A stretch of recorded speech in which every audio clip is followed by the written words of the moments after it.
Congresswoman Jasmine Crockett shares proof of the current administration being racist. She claims the current administration is racist, with vivid examples. This administration is racist. That he has always been a racist, and that is what we are enduring in this country. Let me give you some facts behind this racism, and they get mad when I say the things that I say, but I will not stop speaking the truth. Number one, I said that what we were experiencing in this country felt like what I would imagine slave patrols to look like.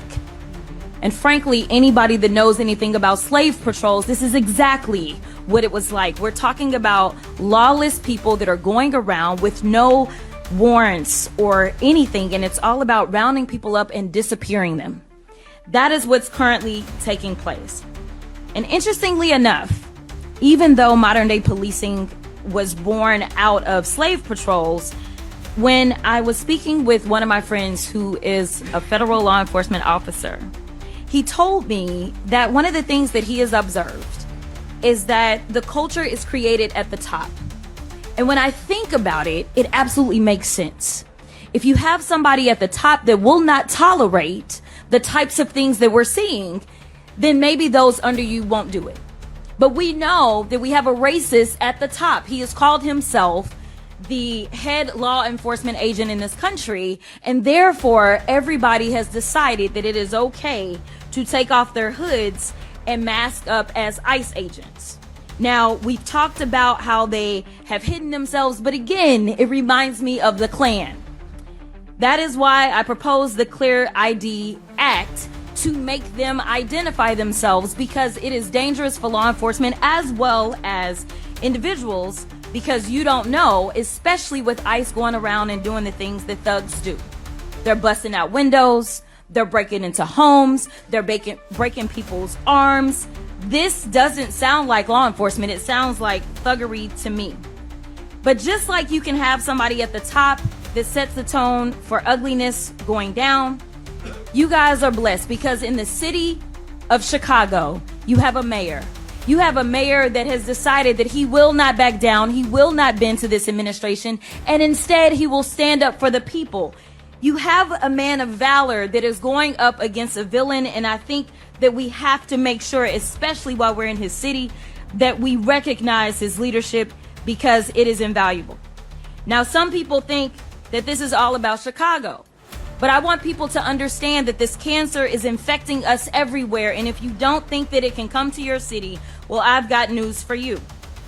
You see, we've been talking about the cruel and unusual punishment that is in violation of the 8th Amendment that is being handed out. And honestly, it's a spit in the face of every American that we have an actual convicted felon that feels aggrieved to the extent that he feels like he's owed hundreds of millions of dollars when people are literally dying under our watch.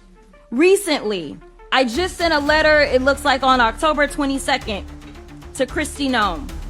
And one of the things that I laid out is that we have seen the most detainee deaths in ICE custody in a single year in decades, with 20 deaths in the last 9 months compared to 24 deaths in the past prior 4 years.